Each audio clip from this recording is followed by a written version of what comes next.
Hi, everyone. Can you guys hear me okay? Welcome, welcome. Yeah, I'm getting a thumbs up in the back. I'm so sorry. I know everyone is still kind of getting food, but hey, unfortunately, we got to kick it off. We've got a lot of great speakers we're going to hear from today. So thank you all so much for being here. I see a lot of familiar CLA fellows, and I think we have maybe a nominated person in the room. Maybe we can learn more about what the CLA is. Maybe we have some maybe nominated people on the Zoom too, and they want to learn more about how cool the CLA is and feel really inspired. I've heard nothing but really good things about Leader Lab, and I'm so excited to be here. And after, seeing behind the scenes with our three speakers today, I think you guys are going to be really inspired, and we're all going to leave here better leaders. So thank you so much. I'm Emma McKenna-Makala. For those of you who don't know, I just stepped into this position with the CLA as a program coordinator a few months ago. And I just really wanted to take a moment to say thank you all so much. You've been so warm and welcome, and I'm just honestly so happy to be here. It rocks. Thank you. Thank you. Thanks, guys. This isn't about me. This isn't about me. So without any further ado, because I know we're all just chomping at the bit to hear from our leaders. So I'm going to kick it off and introduce our first speaker, Jenna Adema.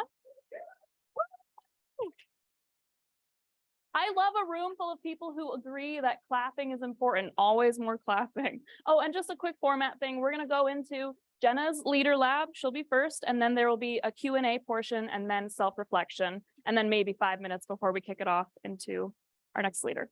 So Jenna is a junior studying secondary education, psychology, and Chinese. Outside of coursework, she is passionate about activism, writing, and kindness with hobbies like singing, crafting, baking, and playing tennis. Jenna also spends her time in the Grand Valley a cappella group Euphoria, regularly performing around campus. She also recently stepped into the role of after-school program leader at a local middle school in Wyoming. Next semester, she embarks on her teacher apprenticeship through the College of Education with the ultimate goal of becoming a high school English teacher somewhere in Western Michigan. Everyone, please help me welcome Jenna Adema.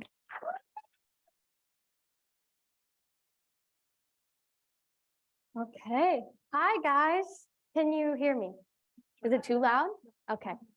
Awesome. So my name is Jenna, and I'm a junior here at Grand Valley this year. It's my second year in Cook Leadership, and this is my first time being a lead fellow and my first time ever giving a speech like this. So I hope you'll give me some grace. Okay. So today I want to talk to you about trauma-informed leadership, and I want to read for you a paper called An Autobiargument that I wrote. And I'll kind of walk you through the process of what that was like for me and how it shaped my personal leadership philosophy, I guess. But first, this is me in the middle, and this is my family. That's my dad, who's the funniest guy ever and an artist and so talented. And there's my mom, who drove all the way here, so that's cool. And she's an educator too, and I just think she's the coolest. And my little sister, Jackie, who is a first-year Laker, and I'm really happy to have her here. And those are my dogs. Awesome. Okay, so before I read my paper for you, I do want to, out of care and consideration, I want to preface it with a little bit of a trigger warning. We do talk about some deeper topics, specifically gun violence and substance abuse. I think these are really important topics, hence why I'm standing here talking about them with you guys today. But I did want to give that little preface in case anybody is not feeling up for this discussion. Okay, and now I'm going to read for you my paper. Growing up, I'd never really struggled with schoolwork or academics. Aside from the occasional algebra-induced breakdown, grade school was relatively smooth sailing for me, especially English class. Writing has always been a strength of mine, and more importantly than that, it has been a therapeutic, creative outlet for me to deal with the trials and tribulations that come with growing up. Reading, too, has always been enjoyable for me. And for these reasons, no one in my family was surprised when I decided to major in English. My mom had always told me that I have the gift of gab and that being an English major would come quite easily to me. And up until this point, she'd been right. But last year challenged everything I thought that I knew. My life had been smooth sailing up until this point, but last year, my ship completely capsized. In November, there was a shooting committed in my high school where my little sister Jackie was attending. And after that year, in the same year, my father passed away from organ failure resulting from his struggles with addiction. Like I said, I'd never struggled academically up until this point. But after what happened, after all that my family and community had been through, my classes and prospective degree felt completely meaningless. I felt helpless, heartbroken, and alone. Although 2.5 hours away from home might not feel that long, to some people, it felt like an eternity away to 19-year-old me with no car, no family nearby, and no friends from home around. I felt like there was nobody in the world who could understand the anguish that I was enduring. And looking back, I was kind of right. I found comfort in attending a therapy group for children of alcoholic parents on campus and in planning a vigil for the children whose lives were stolen from them that day here at GVSU. But at the end of most of my days, I still felt really alone and misunderstood. People on campus cared about what happened at Oxford, but only for a day or two. Most of my professors during this time were pretty understanding. They'd usually offer their condolences and give me an extension on our latest assignment and never bring it up again. I remember feeling angry that my professors' and peers' worlds were still spinning while mine was utterly destroyed, fiercely burning, and unrecognizable. Nobody knew what to say to me, and honestly, I didn't even know what I wanted them to say to me. The first semester of last year, I was in a writing class with education majors like myself, and this is where I felt the most at peace. Nobody in my class attended OHS, and nobody in my class lost their father that year, and yet I felt completely welcomed, embraced, and understood. Since day one of class, it was evident to me and everyone else in the room that this professor's main priority as an educator was to create a space where each and every student felt comfortable to share their feelings with one another. I will never forget that after finding out what happened in Oxford, this professor pulled me aside and asked, "Jenna, how are your people doing?" Unlike my other professors and most of my friends at the time too, he initiated conversation about what had happened and gave me the space to reflect and grieve with him. I spent all day, every day thinking about what had happened, and most of my teachers and friends wouldn't bring it up for fear that they'd upset me. But the reality was, talking and thinking about literally anything else felt like a lie. How am I supposed to focus on memorizing the phonetic alphabet when all I can think about is my poor sister, my poor mother, the 4 children who passed away, and their poor families? Each day we would start class with a writing prompt, and under each prompt had the message, "As always, if you would instead like to use this time to write about something going on in your life or something on your mind, feel free to do so." I disregarded many class-related writing prompts that semester, and instead, I wrote many poems, short stories, and diary entries that undoubtedly helped me to work through my anger and grief. One of our accumulating projects of this course was to create a multimodal research project about any topic of our choice. I decided that, despite the shame that usually comes with topics of this nature, I would discuss alcoholism and attempt to minimize the stigmas that surround addiction. Creating this project was like a form of therapy for me. I did research and created informational flyers, but also I wrote letters and journaled about what I would say to my dad if I had one more chance to. I'd never felt more scared about sharing a project in my entire life, but I'd also never felt more free. My project was met with immense support from my classmates and professor. Anonymous comments were written and shared with each project creator, all of which I've kept with me to this day. People were glad that I talked about something so important to me, even if it might be a little taboo. It was this moment that solidified in me what my purpose as an education major English teacher would be. Later that year, I was enrolled in another education class, which similarly helped shape me into the person I am now. This class primarily focused on a topic called Days After Pedagogy, which at the beginning of the class, I'd never heard of before. But by the end, I promised myself I'd implement in my classroom every single year. Days After Pedagogy, or DAP, emphasizes the importance of creating a safe space in classrooms so that days after tragedy are easier to handle later on. DAP insists that social-emotional learning, open communication, and reliance on understanding student psychology are the building blocks to creating a safe and brave space for all students. The book we read discussed all kinds of days after, many of which deeply resonated with and sometimes even triggered me after what happened in my hometown. At times, I struggled to read the book, which contained very raw and sometimes even graphic stories about the days that changed students' lives forever. These days, of course, included instances like school shootings and gun violence, but they also included topics like Election Day, natural disasters, instances of police brutality, Supreme Court rulings, outrolling of immigration policies, and more. This book, like the writing course I took earlier in the year, emphasized the importance of acknowledging adverse instances that students experience, utilizing humanizing language in the classroom, and creating safe spaces by prioritizing justice and student experience. Days after pedagogy deeply resonated with me after the events my family and I had endured. I remember feeling that school was meaningless compared to the struggles I was facing in my personal life and utilizing all my strength just to show up to class. How can we expect students to learn content and perform tasks in school when their most basic emotional needs are not being met? I'm not sure if my writing professor knew about the concept of days after pedagogy or not, but he certainly embodied the values of DAP perfectly and wonderfully modeled it for me as a future educator. I don't believe that everything happens for a reason, but I do believe that I took these courses exactly when I was meant to, and that because of these classes, I will be a completely different person and teacher than I once thought I'd be. Any day of the year can be a day after for somebody. Every single day has the potential to change the life of someone around you. We can't control when these life-changing events will occur. All we as educators and leaders can do is prepare ourselves and our classrooms before tragedy strikes to be equipped to support students after hard days occur. Educators owe it to their students to discuss taboo topics and current events. Students deserve to learn in a space where they feel safe to reflect, grieve, and cope with critical moments in their lives. This is the most important thing that leaders can do. Okay, that was my paper. I debated with Abby and Em about whether or not I should share it, but I do think it primes well for the upcoming discussion. So I've been talking a little while, I've been reading a little while. I wanted to do this little activity with you guys. When we were writing these papers, reflecting on our past 4 years in our major, we were talking about these little stems. The teacher gave us little conversation stems to get us thinking, get our brain juices flowing. So I want you to do the same thing. So there's sheets of paper in front of you and pens, or if you'd rather just think about it for the next few minutes, I put some prompts up there. So I want you to think about your experience in your major and some of your proudest moments, or the most important thing that you've learned, or what you wish you'd learn more about, or something you learned that you think everyone should know, or what you learned about yourself, or like Professor Roy Black taught me, you can use this time to write about anything you might be thinking, feeling, or going through. I'll put a little timer up.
How are we doing? Mostly done? Okay, cool. So does anyone want to share anything that they wrote about, anything that they think, shapes who they are as a leader, or just anything they want to talk about in general? Yeah. I can share what I work well. I'm a CSC major, so I'm planning on working in, with bilingual pediatric psychology, so with young kids that, working with their and so one thing that I wish that everyone recognized is that everyone's very complicated regardless of where you come from. There's no language or dialect that is better or worse than everyone would. If you erase someone's language, you erase it, and so being able to, so something that I've learned is that's the impact that I see the way that I teach is understanding that and helping people, helping students, I guess, kind of unlock that voice without making everyone sound. Beautifully said. Does anybody else want to share? Yeah. I think about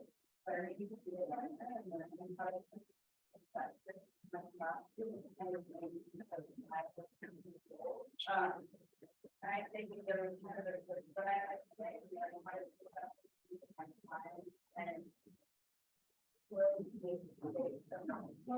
and not what our time with our part say.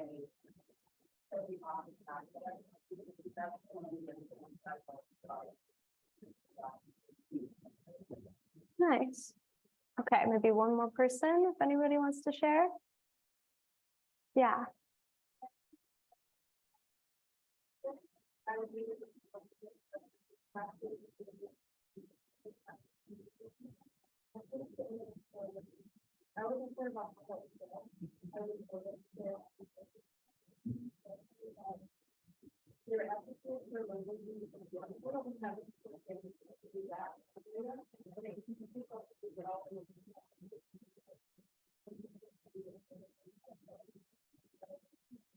Awesome. Nice. Well, thank you for sharing. Okay, and I want to jump back into this idea of days after pedagogy and what that really means and what it requires.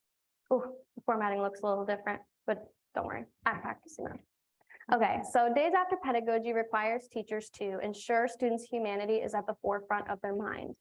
Students aren't just a number or a seat or a desk, like they're real people who experience real things every single day. It also requires teachers to be vulnerable and to take risks because you can't expect your students to do the same if you're not modeling that for them.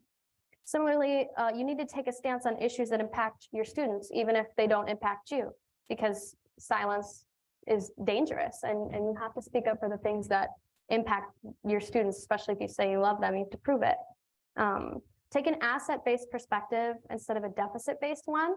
This is really interesting to me as well, because I think people can be quick to think of the things we need to fix or the things that people aren't doing so well on, but we can frame our minds to think of the things that people are good at and, work on the things that we're not so great at.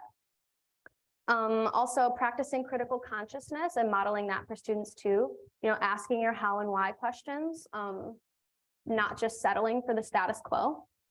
Prioritizing justice and be actively anti-racist. This book goes pretty deeply into this topic. Just because I didn't talk about it very much doesn't mean it's not important. So there's a lot of interviews with white teachers too, who talk about, well, a lot of days after are going to affect students who look differently than me, different than how they affect me. And I think it's important to acknowledge that you have this space. There's a difference between creating a space for these students to grieve and cope and talk about it with you and taking up that space. So yeah, I think it's so important for teachers to make sure they're practicing this. And lastly, trauma responsiveness and social emotional learning, which I'll get to in a few slides later. Okay, so I know most of you are not education majors, so I put together this slide because I thought maybe I'd try to adapt it to be more versatile. So the Centers for Disease Control and Prevention identifies 6 guiding principles for trauma-informed care, basically. Safety, trustworthiness, peer support, collaboration, empowerment, and choice is a big one, and cultural, historical, and gender issues. And that's kind of vague as well. So I put together some other little bullet points to be more specific. So like normalizing vulnerability and mental health awareness in the workplace is super important. Having well-being check-ins and access to mental health days. Also caring about your coworkers and employees' lives outside of work, offering flexible arrangements and respecting their boundaries. This is a big one too, asking what happened to you instead of what's wrong with you. Taking coworker and employee safety concerns seriously and requiring accountability, but in a way that validates their struggles. Okay, now I want to talk a little bit about my personal leadership style. So as a future educator and a diehard Blue, I care a lot about the feelings and experiences of others. And I really do think that's the best way. I think leading in a relationship-oriented way is like, to me, that's the only way. I found this quote. It says, trauma-informed leaders cultivate the conditions for post-traumatic growth through their compassionate presence and understanding of trauma responses.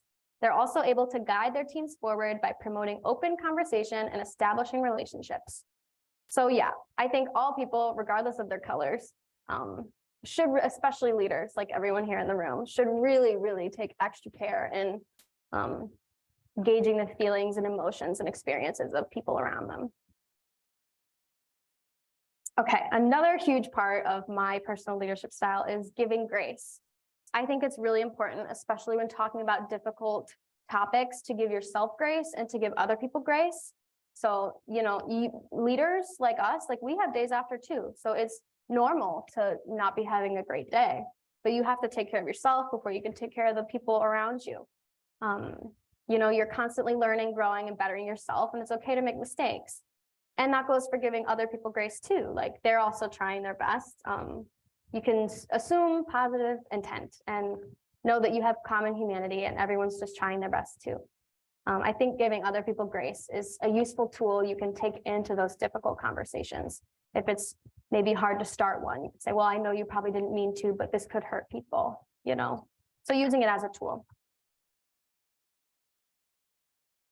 Okay. Before the Q&A and group discussion, I really wanted to draw attention to the fact that last week was Gun Violence Survivors Week. I probably wouldn't have known that if Oxford didn't happen, but that's why I'm sharing it with you.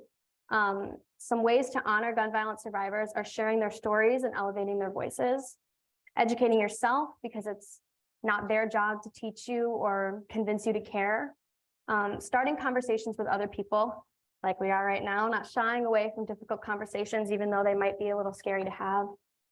Taking action like phone calls, attending events, planning events, joining organizations, things like that. And I added one, which is being respectful and sensitive. I think gun violence and school shootings are one of those things that people underestimate the amount of people that might be affected by them, like around them. A lot of Oxford kids go to Grand Valley. And I think just being mindful of the way that you talk about things, the way that, you know, most people talk about things is, it goes a long way. So I also wanted to plug this Instagram account, No Future Without Today. So some of the students at Oxford, they came up with this like nonprofit and they formed it all by themselves. And they do a lot with advocacy and sharing their stories. And if you want a place to read some stories and educate yourself, that's a good place to start.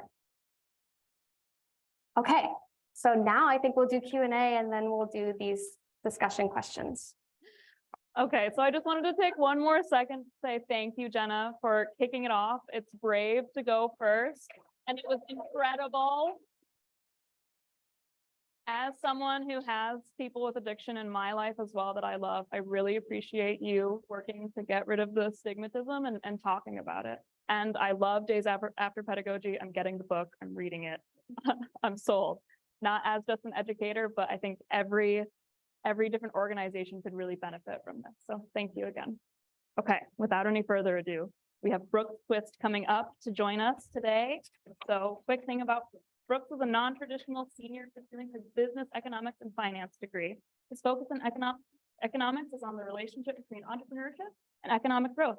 He owns an operational finance firm servicing a diverse group of business owners and nonprofits. He worked in craft beer for 8 years and knows the best place in town to get a pint. We should talk about that sometime. Recently married in January of 2022, Brooks and his wife Leah, who is here today, along with their 2 dogs, Gus and Winston, enjoy hiking daily and trips out to the beach. Brooks is an adventurer, having recently climbed Mount Rainier, completed a bike ride across Michigan in 1 day, and now has his sight set on the Chicago to Mackinac sailing race. For this school year, Brooks is most excited about developing his leadership skills and helping his cohorts do the same. All right, Great. Brooks, take it away. Thanks, Emily. Thank-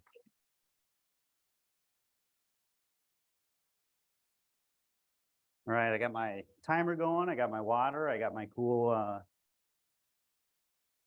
clicky there. So I wasn't gonna introduce my wife, but this is Leah, officially Twist. We got married a year ago, but it took that long to get the name changed. It's funny how you spend all this time planning a huge event, and then when it's done, you're like, all right, let's just get back to regular life. So we're still making the progress on getting that stuff done. But as I go through this, sometimes my brain doesn't keep pace with my mouth. And usually, as she likes to say, you know, when I freeze up, she says, just use your words, you know, get out what you're thinking. So I'll do my best today to keep it smooth and keep it going. In my brain, I'm giving like a great TED talk, but what comes out might be a little different. So again, I want to thank Jenna for kicking it off with a great presentation. You know, I also had a parent who died when I was 22 when my mom died from cancer. So having that experience, you know, at that time, especially young in your life, you know, it's just just sucks, just terrible. It's like the easiest way to say. And you know, life is going to continue to throw you curveballs. And my hope is that, you know, hopefully, you know, we got some pretty awful ones out of the way early. So it takes a lot to share that kind of story, you know, and what you're saying about how, you know, you sit down next to someone, you don't know what their yesterday was. And it's super important to treat everyone with, you know, respect and humility and grace. So thanks again for starting that off. One more little thing before we really get going here. You know, there was a terrible earthquake in Syria and Turkey a couple days ago. 22,000 people and counting lost their lives. So just wanted to acknowledge that, you know, as something that's important for us to keep in mind as we all live on this earth together. And there's a lot of pain out there. Lighten up the mood. Thanks to Megan and Abby and Emily and Brent and the rest of the team at the Howenstein Center for putting this together and giving us the opportunity to speak today. Thank you to the cohort and the people on Zoom for joining in and coming out to hear my talk. I really enjoy my time at Grand Valley. It's a great institution, and I feel strongly that it offers like a really diverse curriculum and a diverse educational experience. I've really enjoyed my last 2 years here, and I'm looking forward to spending a little more time here in a master's program. So I titled my presentation, "I'm Not Good Enough," and we'll get to why I've chosen that as my title. I'm not happy about it, but we'll see where we go with it. So I have a little confession to make. You know, I shouldn't be here. I feel like I shouldn't be here, and I'll tell you guys why. But first, we're gonna dive kind of into a little bit about who I am and some of my experiences, you know, this far. So that's me and my wife Leah and our dogs Winston on the left and Gus on the right. So we've got a great, you know, little family. We actually met through our dogs. They ran into my dog went and jumped on her and got her all muddy at a park. It was a great story. And so, you know, they're very cute. They're all very cute. Starting off with, I guess, my professional background. So I got an associate's degree in general studies. You take enough credits, not so much in one thing, you're eligible for general studies. So I got my associate's degree from Grand Rapids Community College in general studies in 2020. And I'm on pace and will graduate this spring with a BBA in economics and finance from Grand Valley here. I've decided to go on and pursue a master's of accounting and work towards my CPA accreditation sometime in the future, not at the pace that I've been going to Grand Valley now for the last 2 years. I own a accounting, finance, business consulting firm. We do a lot of accounting. We also work really closely with business owners on basically what I like to do is help create financial statements that make sense to them, and we can use them together to help sort of understand where their business is, where their strengths are, and then leverage those to meet their goals. I also own I was like 26 and I couldn't afford rent in my neighborhood anymore and thought, oh, I'll try and buy a house, and then houses are too expensive. So I ended up trying to buy a duplex. I ended up buying a fourplex, which was a huge dump, and spent a long time fixing up each of the apartments, and have really found that's a great way to build wealth, and then also get to buy a bunch of tools and be like a DIYer and spend time learning a bunch of skills that have come in handy as I've grown in life. So another thing that I like to do, I should have said, I have a disclaimer. I'm busy all the time. I'm doing lots of stuff all the time, and it can be exhausting, but I find joy in it. And I also spent a lot of time in public service. So I was the president of the East Hills Business Association for 6 years. That was during my time when I was working for Brewery Vivant. I most recently was the treasurer for the East Hills Council of Neighbors. That's where my house is, sort of in the Heritage Hill downtown area. We have a great, really community-focused, community-led organization. I was the treasurer during the pandemic. That was a wild time. We're learning to navigate the block grant funding from the city and still try to pull off, like, we used to just like throw parties and get together and all that stuff. And it was really the strength of the organization was that, but we had to transition to really meeting community need.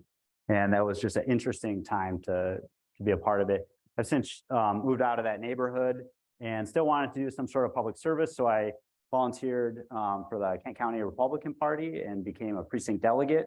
They quickly asked me to run for county commissioner since I was one of the few Republicans in Heritage Hill, which is a pretty big Democrat-leaning district. So I officially ran for county commissioner. I got about 20% of the vote, but it was a really cool experience, and I am glad that I did it.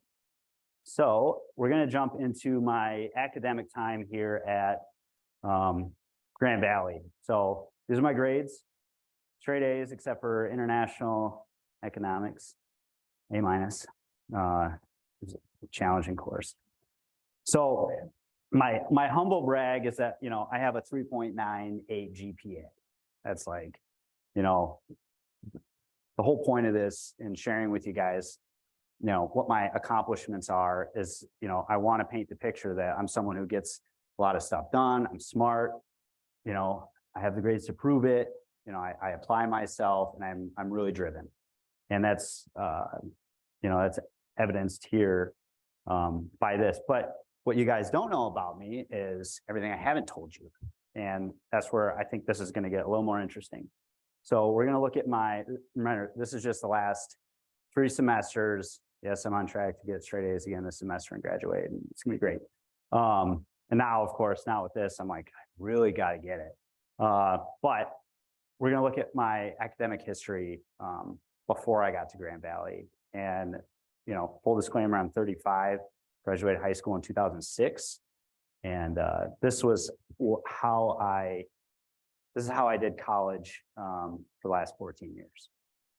So this is my GPA journey and sort of my history with academia.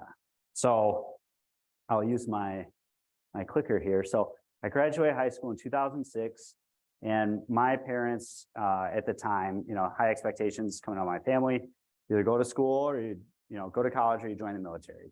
We had just invaded Iraq and we're in Afghanistan. And I think serving in the military is very honorable, and I just did not want to go to war that way. So I went to college and promptly failed out. I was like, I had a great time and never went to class, did the homework, showed up on tests, failed because I wouldn't actually go to class. I had a huge issue with authority, but I excelled at making friends and partying and just, I had a job, I was like basically living my life. And that's ultimately what I should have done instead of gone and blown 20 grand living in Central Illinois at a private university, not to be named. But anyway, the first X is where I was suspended from school. I came back home, went to Grand Rapids Community College, lived downtown. I was 19, 2007, 8.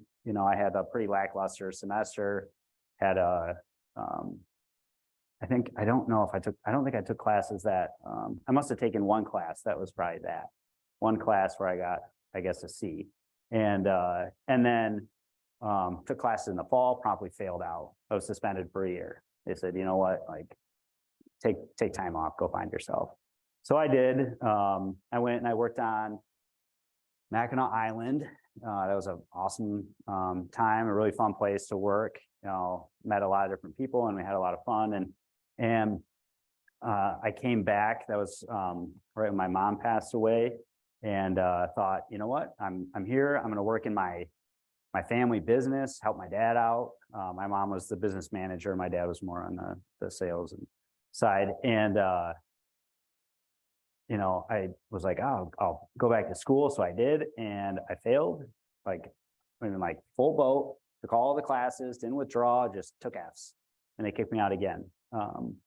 So then it's like, all right, this really, this probably isn't for me. So I went to work for Brewery Vivant, 2010, December 20th, 2010, we opened. It was a dishwasher. It was a fun time to be in that industry. It was just getting going. I honestly took the job at the brewery because I thought I could get free beer, which is totally true. I quickly became the guy after a year and a half. I got moved over into the office and started doing some of the accounting and some of the finance work. Somehow in all the failure classes, I had taken 2 accounting courses and got good grades in them and enjoyed accounting. And so I quickly became the guy in the business that was like, look, we can't just keep drinking all the beer. We actually have to sell it. It was kind of funny that ultimately I was the guy to put the kibosh on all the free beer. But a couple years into it, I was successful at work and I thought, I really should get this college degree. And went back to school and quickly failed out right away again. So, I'm like kind of an idiot. I keep like trying this thing and I just keep not succeeding. So I really took a lot of time off and didn't go back to school until I needed it. I had moved up in the company, finance operations manager, was in charge of writing the production schedule for making beer to sell all throughout the state of Michigan and Chicago and out east and a little bit out west. And, I actually was sitting in a management class here at Seedman and she puts a formula on the board and I'm like, oh my God, I made my own formula to solve that problem. And this whole time there's like, someone's already done this and like, you can get a whole degree in it, supply chain management. But I was taking classes again and I had a lot of success. I don't know if I had a lot of success and all of a sudden though, boom, there it went again. I failed a course, withdrew from one at least, but failed the other one and they kicked me out again. And I thought, man, this is such crap that I can't, here I was on a good track, had a couple good semesters and I just fell on my face again. And, at that point I was pretty sure that I didn't want to do anything more. I didn't want to get like a degree or anything like that, but I kept on it and just took another couple classes. I was trying to do an entrepreneurial certificate or something. And then I stumbled into an economics course and it sort of had my college aha moment and thought, oh, I could actually I like economics, study business. I could get a degree in that. So I started working towards getting a degree, getting the associates in the transfer agreement to transfer into Grand Valley. So I did it. I scraped out. I got a 2.409 GPA and applied to Grand Valley to get here, and they denied me because I had a 2.409 and not a 2.5. So I wrote the appeal letter. I mean, they said, just write the appeal letter. This is just the process. So I did that and I got in, and then the success has been there since. And, what I know in my brain is that this success is, these straight A's is 14% of my college career. That's the time, that I've done it. It's over half my college learning, but it's just interesting when you segment it and take a look at what, how people think about you and how you think about yourself. Like, I know in my brain, I'm capable of this. This is painful. But I also know that I'm capable of the big wins. So, what I'm here to talk about today, and I've already burned 15 minutes, so I got to get through my real presentation quickly here in the next 10, is how do we take what the world sees of us, and I'm just prescribing it upon you, but I hope that you would see me as being successful. And then what I see when I look at myself in the mirror, we all pick out our own flaws, and we know in our brain, the things that we don't say out loud to anyone else. Failure is a harsh word, but that's what I put. But ultimately, I love the Venn diagram. I am what's in between. I am success and I am failure. So I don't have time to get into why I call it the consultant's playbook, except for they charge you a lot of money to tell you what you already know. And the way they make their report so long is they tell you what they're going to tell you, and then they tell you, and then they recap what they told you. So what we're talking about here today is the imposter syndrome. I did a little research. There's 5 types. And, basically, we're going to talk about what it means to have imposter syndrome, experience it. What are some things we can do about it? And then what are really the takeaways from it? Like, how do we take the knowledge that we've learned and then apply it forward, make our lives better, and then make other people's lives better? So another quick story, you can tell I like talking and telling stories. I was explaining to my buddy at the gym this morning, I'm like, I gotta give this speech today on the imposter syndrome. And he didn't know what it was. And I started telling him about it. And he said, oh my God, I just had that. I just had that happen to me. He worked at Enterprise Car Rental for 5.5 years. He said it was not a very great job. He was applying to a lot of other jobs, could not get another job anywhere. And then finally the pandemic hit and he applied for a job at GFS, got it. And now he's working there. He's been working there for over a year in their supply chain. He sells, he was telling me today, he just got the Subway account in Canada and he has to figure out how to ship them all their bread and stuff like that. And as I'm describing to him what imposter syndrome was, he said, man, I felt that for the first 8 months when I was at Gordon Food Service, because I was a store employee at Enterprise and I applied all these places and no one wanted me. He said, 2 years ago, my dad got a job at Gordon Food Service. He told me to apply, put him as a reference. He did that and he got hired. And he said, now I'm in corporate America. I'm sitting there at my desk or at Zoom or whatever, and feeling like he doesn't belong because, did he earn it? Is he actually qualified? Did he just get it because of his dad? And it said it took him 8 months to figure out, like, yeah, I'm here correctly. He even joked like, oh, I think my resume was in like the deny stack and like the cleaner with the duster, like accidentally pushed it over into the hire stack or something. Like he was so certain that he shouldn't be there. But that's, there's some definition there. I hope you guys read it while I was telling my story, but that's basically, imposter syndrome right there. And we all suffer from it. So there's a lot of negative impacts from it. I had written one down. Yes. So, here's some stuff that it can do, and we're all familiar with it. I know we're all familiar with it because I'm going to show you the stats on the next slide. But, when I think about imposter syndrome and what it does to us as leaders, it really holds us back. If we're supposed to be in charge of other people and help other people achieve their goals and align them to achieve the goals of the organization or whatever company we're doing, if we are constantly doubting ourselves and wondering, am I doing the right thing, or should I you know, I know I'm the leader, but am I qualified to be the leader? You know, it's going to cause us to hesitate and make decisions that aren't in the best interest of everyone.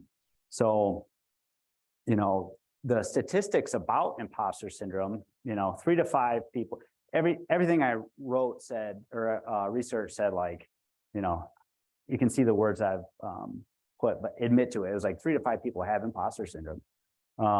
89% of people have imposter syndrome, you know, and when I knew that what was going on was not 100% truthful is when it said, it's more common in women than in men. And I said, no, it's more, quote unquote, more common in women because they're at least willing to cop to it.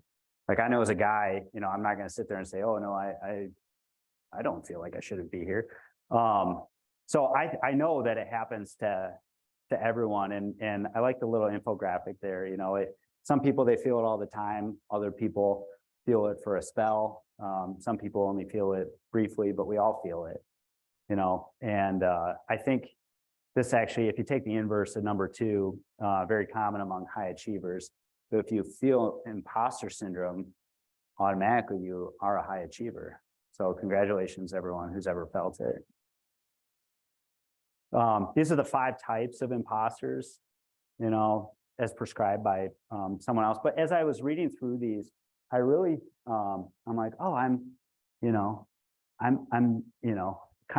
definitely a Superman. I'm an overachiever, classic. I work too hard, to a fault. You know, focus on failures. You know, I just spent 10 minutes telling you guys, you know, how awful my academic career was. Natural genius, yeah. You know, you guys saw that slide too. So, you know, as you think about it, it's like, you know, we all are part of these, but what's cool is I have a slide in a couple more that's going to show you, if you really identify with one of these, a couple takeaways of what you can do to maybe help overcome some of those feelings that we have. So I'll just tell you guys what works for me personally. You know, love seeing the therapists, the counselors. You know, I think probably when I was younger, it definitely seemed like wow, you must really have a problem if you go to a counselor. Now I look at it the same as, you know, going to the doctor or the dentist, talking to a, you know, spiritual leader, talking to a mentor. You know, a counselor is really nothing more than a mentor that you pay, and but they're very qualified. You know, your buddy is just going to tell you what you want to hear, but the counselor actually, they've got great ways to really get at the root of some of the issues. I love exercise. It's been a constant for me. And when I don't exercise, my life does not go as good as when I do. So if you guys, that's something that's just worked phenomenal for me. I think another thing too, for me, is being an overachiever is all my goals are typically aligned towards, you know, really trying to get something to help further me. You know, I'm always living in the future, but if I can associate goals that don't have professional or academic gain, you know, like climbing a mountain, you know, what the heck? But I did it and that changed my life, you know, and that's who rides their bike across Michigan in a day? It was crazy, but it's something I'll never forget. You know, I think also trusting others and really listening. People tell you things you don't want to hear, just listen to them, you know, try and do it too. That's another thing. But on the professional side, I've adopted sort of a lifelong learner mentality. You're never going to know everything, but you can try. So just keep learning, try not to get stuck in a rut, build a big mentor network. You know, I had originally written on here, learn to say yes to opportunities. My wife said, no, it's learning to say no to all opportunities. Otherwise, you know, you'll kill yourself. And, you know, working too hard. You know, I also think helping others and focusing on the why. Why are you doing what you do? But really showing up and helping others is a way to empower yourself. And that makes you feel less fraudulent. I think the biggest thing though, and this is what I learned through my crazy, awful, and really now good academic career, is to just show up. You know, I show up to every class, I sit in the front, and when the teacher asks, you know, sort of the rhetorical question, you know, where he's not expecting an answer, you know, I'm the guy who sits in front class and answers all the questions, so the class keeps moving. But I really do feel like if you show up and be bold, fail forward is another one, fail fast is another one. You're not going to get it right.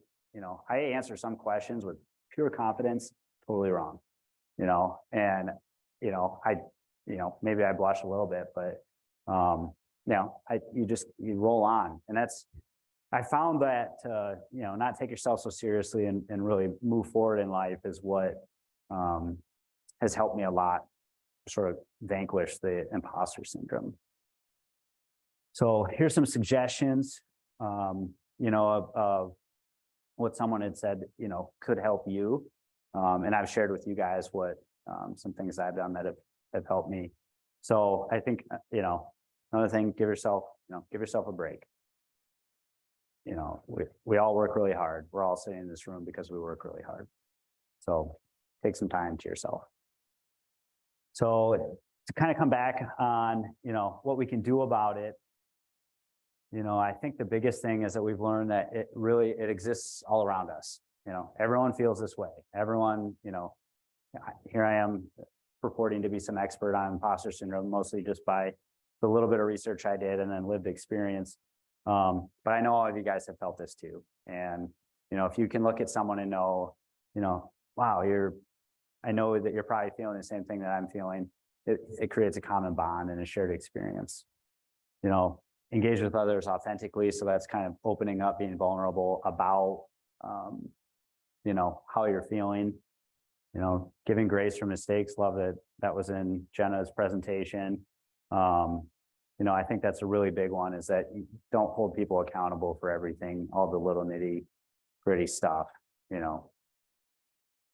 encourage others to try new things, and champion the winners. That's a big one. To empower other people, you really have to celebrate when they do something right, and it makes you feel good too. So I told you I was going to tell you what I would tell you stuff, and then recap what I told you. So we just learned a little bit about the imposter syndrome. What can I do for me? There are some strategies I shared with you about what works for me. I'll go back to the exercise. That's like a huge one. I don't know what it does mentally, but it really helps. And then, how can you help others? And I think it's just acknowledging that, we're all kind of in this boat together, unfortunately. So thank you guys very much for my presentation, for listening to my presentation. And I'm only a couple minutes over, so not too bad. Feeling very inspired.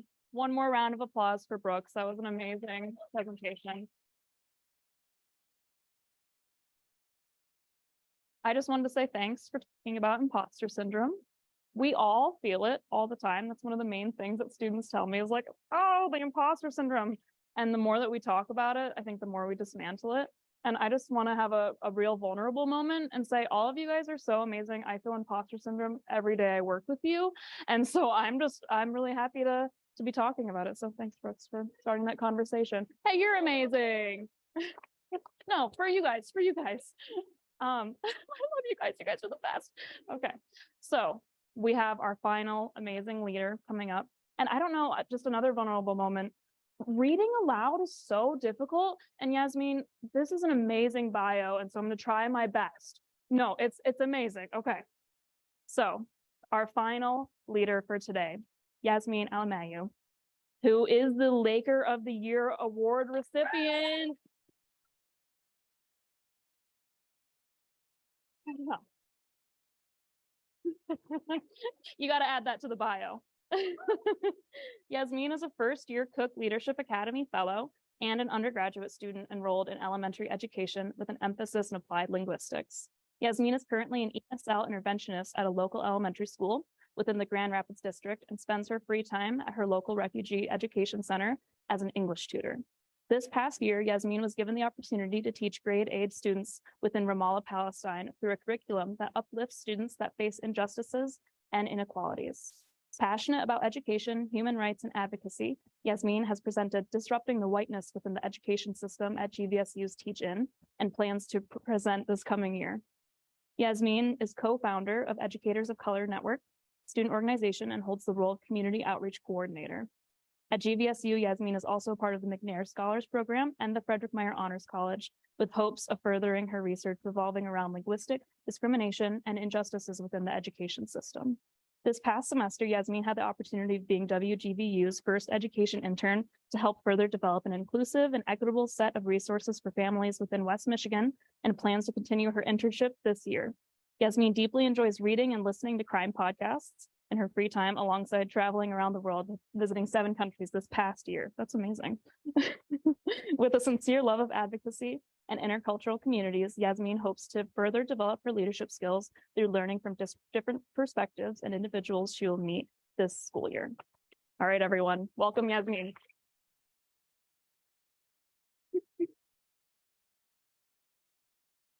Okay, can you guys hear me? Everyone? Okay. Cool. Yeah, Lift it up a little bit higher. better? Yeah. Yeah, okay, cool. So, I'm Yasmin Alamayu, and I'm gonna speak about a first generation American story of my leadership. Okay, so this story has to start with my parents. How my father got my mother, I have no idea, because she's like really fine, and my dad is not. So, but whatever the case, I'm here, so obviously it was a good thing. But my parents come from a land where the streets are filled with uncles reciting their newest poems or listening to the politics on the radio, and where the aunties are chatting about the latest gossip while sipping their chai, and their kids roam the street with a soccer ball with the background noise of the Quran playing all day, every day, 24/7. My parents are the product of their homeland, Somalia, and will always be the first to tell you that Somalia is actually better than America, but the war ruined the potential of it. So, fast forward to the year of 1989, the year where Somalia became a corrupt nation. A nation that once resembled home and peace for my parents became a war zone, where thousands of lives have been lost, and the people of Somalia, such as my parents, were now seeking refugee status in America and in many other places around the world. So, what is a refugee? The definition of a refugee, according to the UNHCR, is stated as someone who is unable or unwilling to return to their country of origin, owing to a well-founded fear of being prosecuted for reasons of race, religion, nationality, membership of political social group, or political opinion. My parents were refugees, and it took them 3 years for them to be sponsored by America and be allowed to be into this country legally. Now, my parents were placed in a country where the language, the culture, the religion, the customs were completely different. The Somali language was now unacceptable amongst English. Soccer became American football. The aunties that were sipping chai had passed away, and the uncles that were tuning in to BBC Somalia radio were now listening to ABC News. And there was no Quran playing in the streets, but now continuous honking and the Texan road rage. My parents were placed in a world that was safe, but very unfamiliar, and where the systems were written in this unknown gibberish of the English language. Okay, so here's me. I'm about 8 years old in this picture, and I'm wearing my favorite Winnie the Pooh pajamas that my sponsor gave to me. And my favorite cousin Amina, with whom I lived with the majority of my life. Now, when I look at this picture or any pictures of my younger self, I often realize that my childhood was significantly different than from the peers around me. Growing up in Arlington, Texas, I remember the days where a series of letters were waiting at the kitchen table with my parents, waiting for me and my cousin Amina to decode together and try to translate words that did not even exist in the Somali language. And I mean words like try imagining reading a Section 8 application and trying to explain words like voucher and subside and administration. And as an 8-year-old, I literally had no idea what these words actually meant. At this time, Somali refugees were coming in at a high rate. So translators were not as available, and our caseworkers started to become less available. At this time, it was me and two younger siblings alongside my cousin and her family of 5, living in a 2-bedroom apartment that was provided by our sponsor until they were able to find separate housing for our family. It was a packed house, but I will say it was good for personal development as a young kid. So, like I said, pretty full house. I look crazy, sorry, but and this is like literally, I think only 1/3 of us. Here's me in the middle. I still think I look pretty cute, to be fair. And there's Amina again. And now in this picture, we have my little brother who is still learning English. I don't know what's in his mouth. and my cousins who just arrived from Somalia up in the front, in the back. So when they came, they probably knew only a couple words like hello and bathroom. And we were having this little welcome party because, hey, they were in America after leaving the war zone. And in this picture, the only sort of English speakers were me and Amina. And little did we know that our childhood would consist of being the caseworkers for 3 families. Remember those governmental letters about aid I was talking about? Me and Amina would spend hours in the kitchen table circling words, writing them down in our notebooks for our teachers to translate. We'd be sent to school with passports and identification numbers to bring to the school social worker to help fill out our food stamp application. And we would be sent to ask for extra lunches and clothes for the family from the school counselor because there was only 3 working bodies in a household of 16. You might be wondering, well, why can't my parents do any of this? And they were both working full-time jobs. And the only language they knew consisted of Somali. And the only languages that Americans felt comfortable listening to was someone who at least spoke with a broken English accent. And along that, I was also living in Arlington, Texas, which was not the most welcoming state in the country.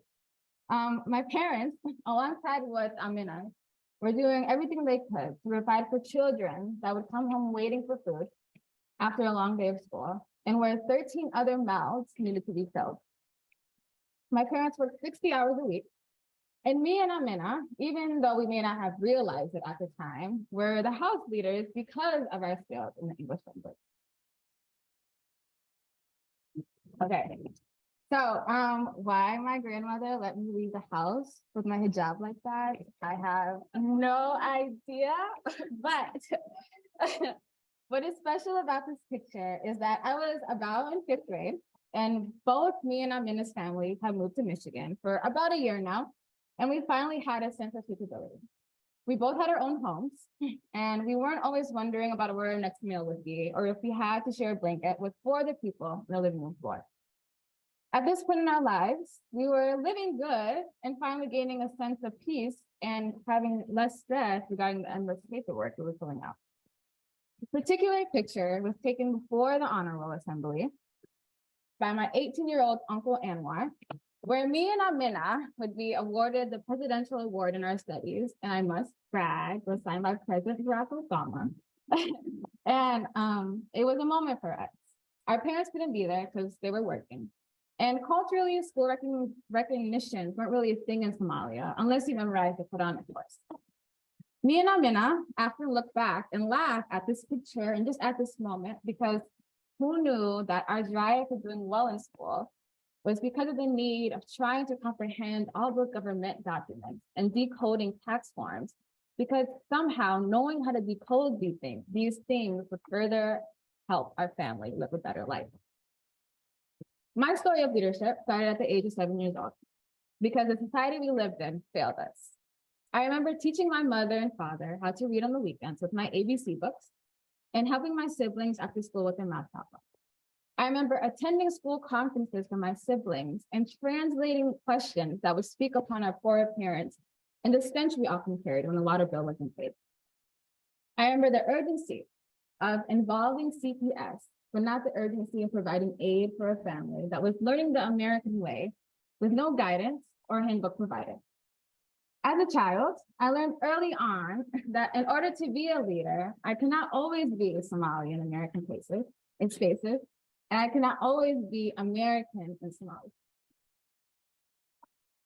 Okay, favorite rapper, if you don't know him, but he's great.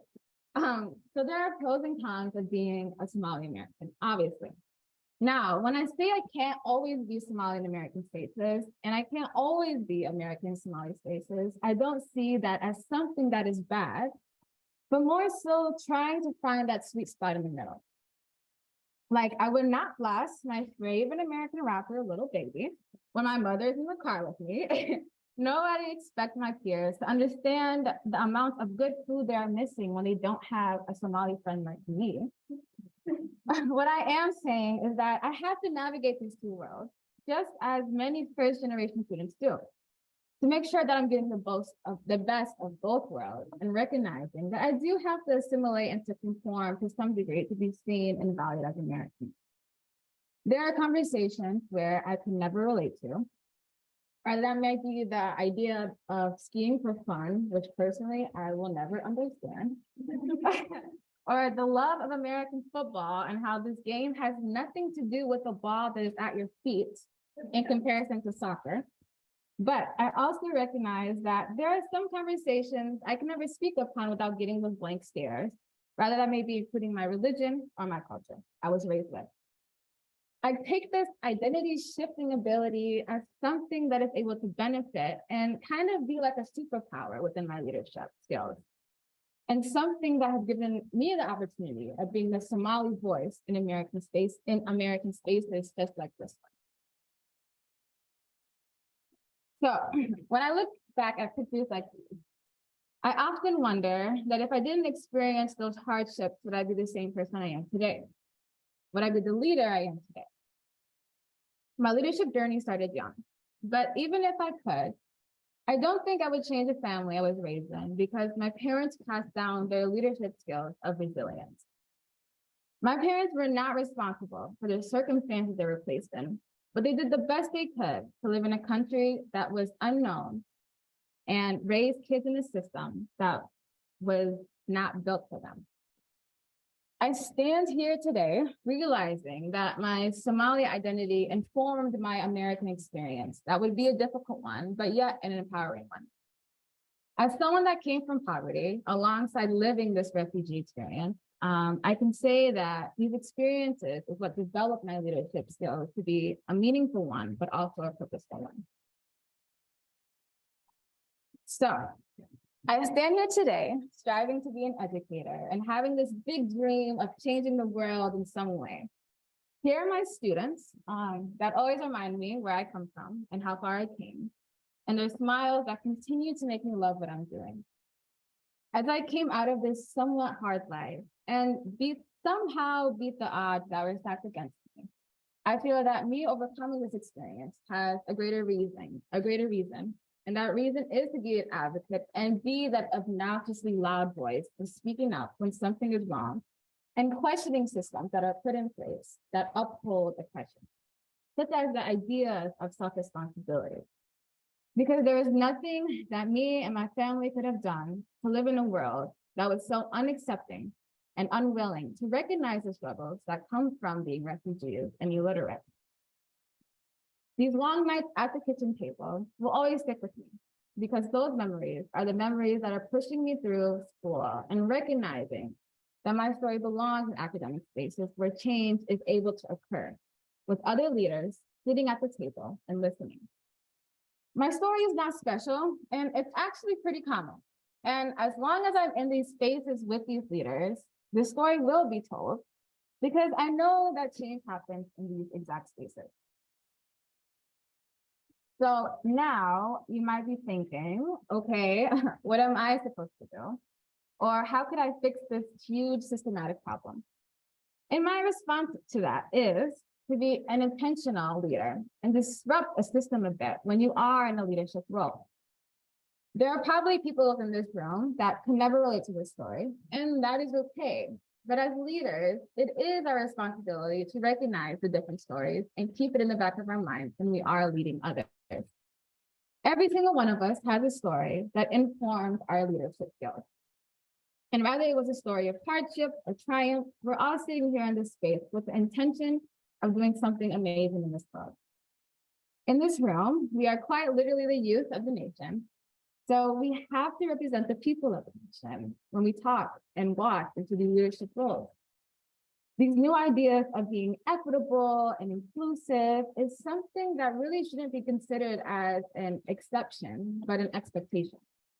And the only way to be equitable and inclusive is to be a leader for the people and to inform your leadership skills, to incorporate the different stories that exist within America, and to push back against belief systems that continually marginalize individuals because of who they are or where they come from. From this, I hope you gain a sense of inquiry and further understand how your role as a leader can either contribute to a system that enables individuals to flourish, or to be the leader that truly wants to be the change and continue to help create a system that is truly inclusive for all people. So to conclude, I would love for you guys to reflect with your groups regarding the following questions and consider how much of your leadership has been shaped through your lifetime experiences and what meaning has it conveyed to you as a leader. And that's it, guys.